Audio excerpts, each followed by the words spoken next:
Tadi kita udah ngobrolin soal bagaimana eh, apa namanya? Mungkin saya bisa bilang nggak tahu kali kata apa yang tepat, kayak intisari dari apa yang dipelajari dan diberikan oleh Mas Rendra ke teman-teman Ya. bengkel pun juga pada Bu Sitoresmi. Nah, kita mundur sedikit.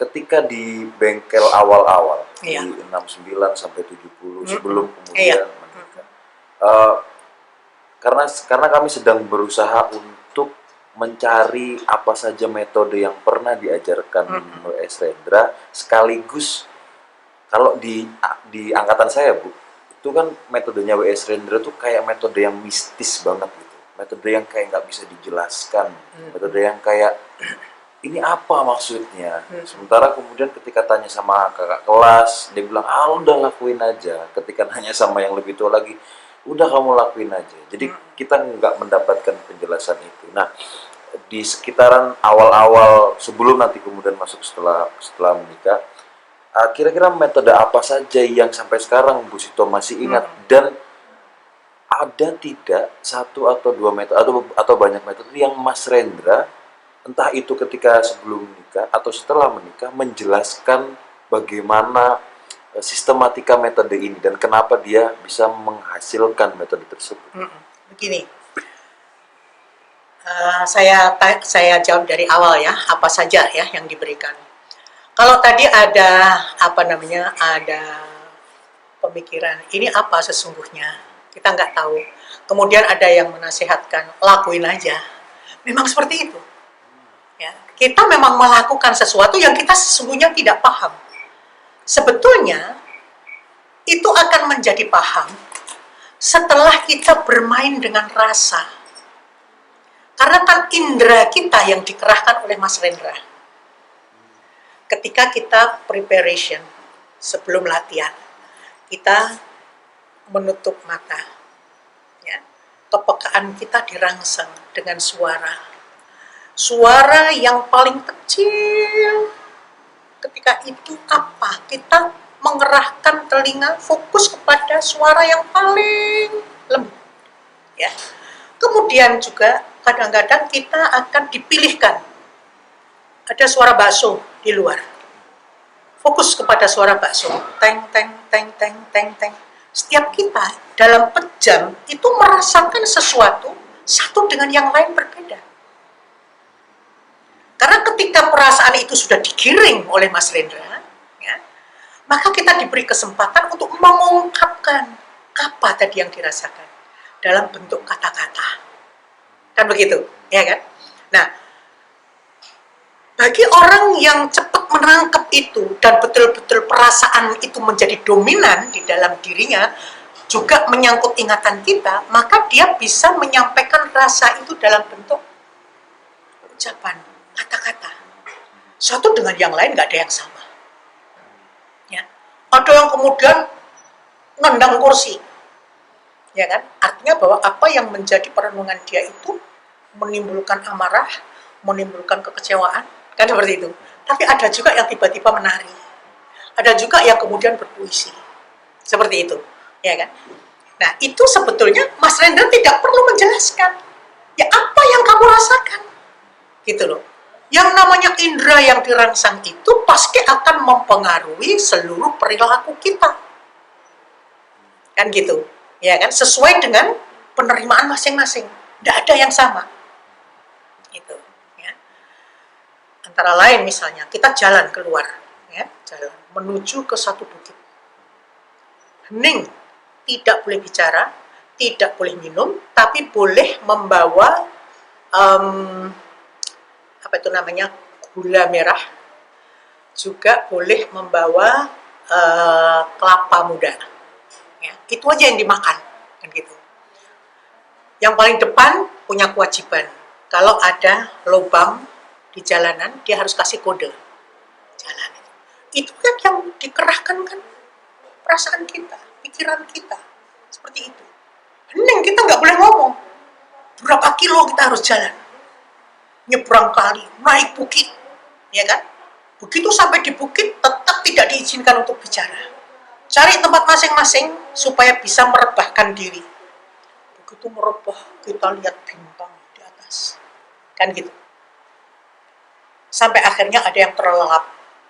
Pagi hari, disitulah dia kemudian menguraikan, menjabarkan apa yang dia rasakan, apa yang dia lihat.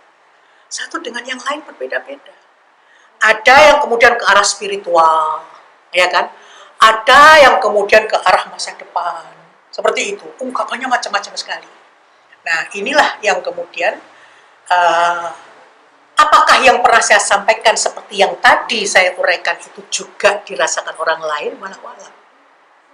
Tapi bahwa saya merasa dewasa, dan saya merasa lebih cepat menangkap apa yang dimaksudkan oleh Mas Rendra di dalam menghadapi naskah, menghadapi panggung.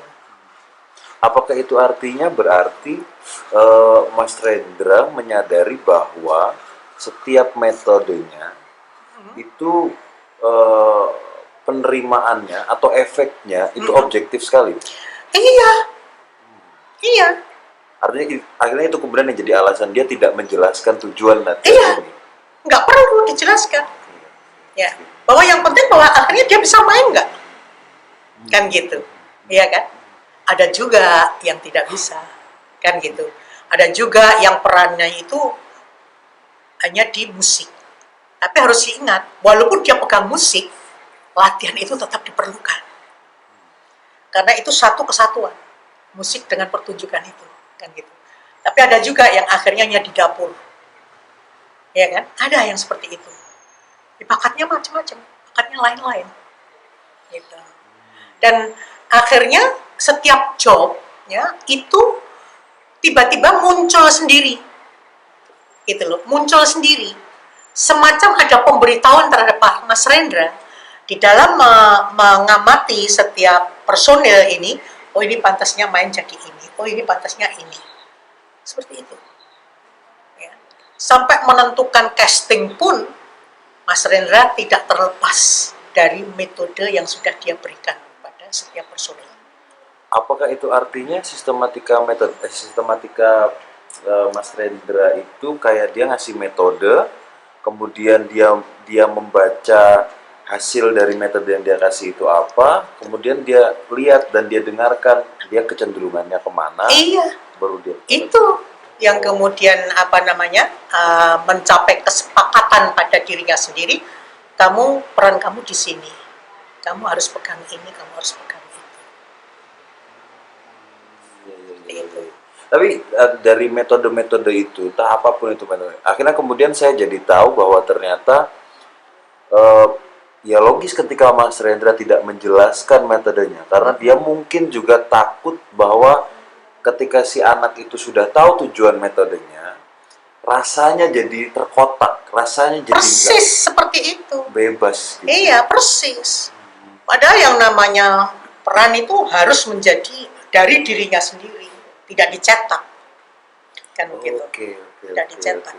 Nah, itu soal tujuannya, yang kemudian akhirnya saya bisa mungkin karena kemarin saya sempat tanya di beberapa tamu sebelumnya soal topo bisu.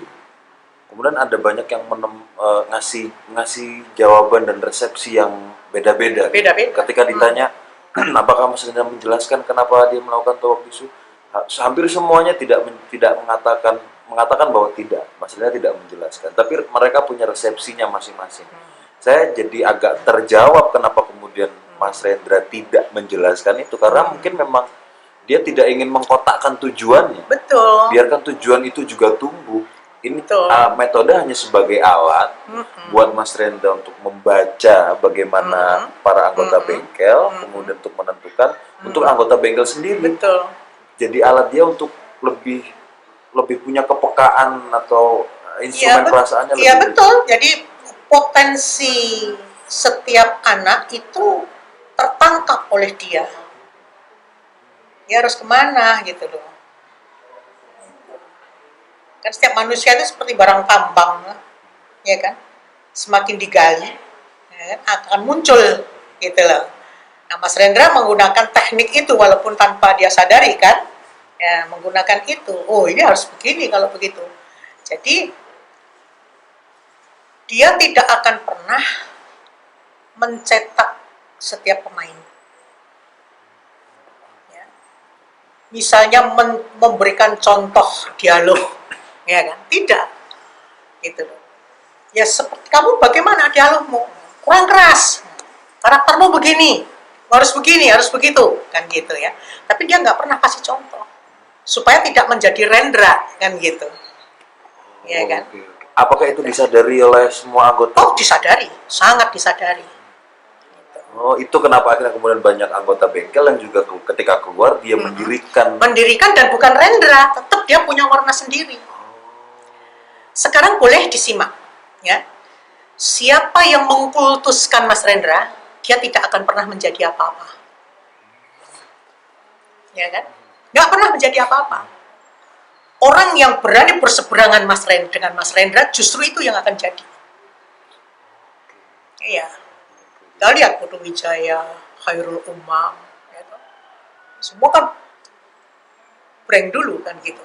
Padahal itu sebetulnya kekuatan Mas Rendra yang sudah istilahnya secara tidak sengaja ditransfer, ya, cara berpikirnya dan lain sebagainya itu, ya kan, akhirnya kan bertemu dengan karakter Mas Rendra yang kemudian tidak harus out dari situ. Dan itu yang diinginkan Rendra sebetulnya. Jangan dikira bahwa orang yang ngendon terus di situ itu orang yang patuh, malah nggak benar, gitu loh. Artinya Rendra secara nggak langsung menyiapkan orang-orang itu untuk untuk mandiri, bukan melawan, untuk mandiri. Oh. Ya. Untuk akhirnya menelurkan bukan Rendra lagi, tapi bukan Rendra lagi. Iya. Dia harus mengatakan bahwa Rendra itu begini, kamu tuh begini, kamu punya kekurangan begini, kalau aku begini. Dia senang sekali. Itu berhasil dia. Kan gitu. Jika dia lebih hebat dari Mas Rendra, mudah-mudahan itulah yang disyukuri, kan gitu. Gitu. Ya, artinya kemudian saya coba untuk melogikakan peristiwanya, karena Rendra itu kan salah satu orang pertama yang berangkat ke US untuk belajar drama. Kemudian dia balik ke sini dengan membawa buku-bukunya. Iya, betul. Saya sempat mengira bahwa Rendra mungkin pernah belajar metode-metode di Barat itu. Ketika dibawa ke sini, dia ingin mengajarkan metode itu, tapi tidak mau membawa nama metode itu, karena pasti akan sangat berjarak dengan teman-temannya. Sehingga kemudian dia memilih bahasa dan memilih cara menyampaikan metode yang lain sehingga tetap mengakar. Ya, jadi begini, saya tidak tahu apa yang didapat Mas Rendra dari Barat, ya. Mungkin masalah kedisiplinan, kalau masalah metode, saya punya keyakinan justru Barat yang menginginkan Mas Rendra itu tidak pulang ke Indonesia. Iya. Ya kan? Jadi secara pribadi dia akan terbeli oleh orang Barat. Dia nggak mau, dan itu terang-terangan dia tidak mau, harus pulang ke Indonesia dan ilmu saya harus bermanfaat untuk bangsa saya. Itu Rendra, gitu loh. Kalau dia mau dengan gaji besar, ya ada di sana, digondeli, karena potensi itu ada, kan gitu. Nah, mungkin yang seperti ini justru akan ditemu oleh orang-orang Barat, kan begitu. Tapi ternyata beliau idealis, gitu. Harus pulang, gitu. Untuk apa saya, kan gitu. Belajar ini. Ketika setelah menikah kemudian, kalau tujuan kan akhirnya saya bisa meyakini bahwa kita bisa meyakini bahwa ternyata ya Rendra tidak mau mengkotakkan tujuan, biar tujuannya balik ke temannya masing-masing. Tapi bagaimana soal bagaimana Rendra melahirkan metode-metode latihan? Apakah dalam proses Bu Sito mengenal Om Rendra ada proses di mana misalnya ada satu metode kemudian Bu Sito tahu bagaimana proses kelahiran metode itu? Enggak, jadi begini, Mas Rendra itu kan mengalir, ya, mengalir seperti aliran air gitu ya. Dan di dalam dia itu berjalan, kan gitu ya, apa saja yang ditemu itu menjadi bahasa dia, kan gitu. Entah itu yang berkaitan dengan petani, entah itu yang berkaitan dengan pejabat, entah itu yang berkaitan dengan teman tidur, kan gitu ya. Entah apa saja, itu menjadi sesuatu yang sangat potensial untuk dia kemas, kan gitu. Nah, cara dia mengemas sampai menuju pada penghayatan, dia tahu prosesnya itu seperti apa. Itu semua kan yang dialami.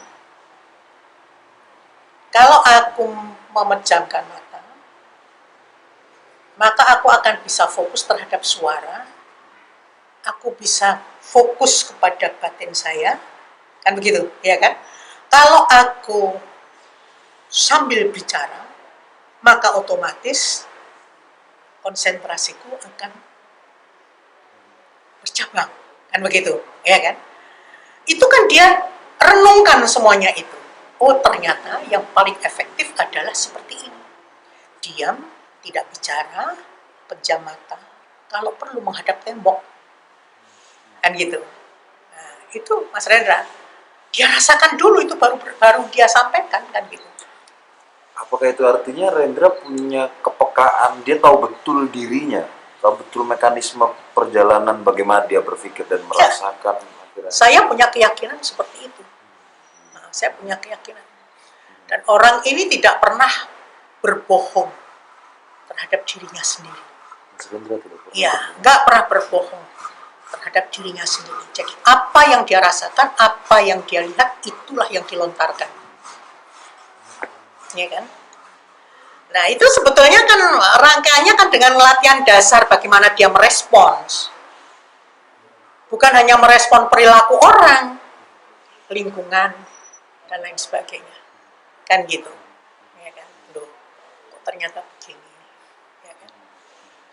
Itulah yang kemudian menjadi rangkaian kata-kata yang luar biasa sebagai penyair ya. Luar biasa.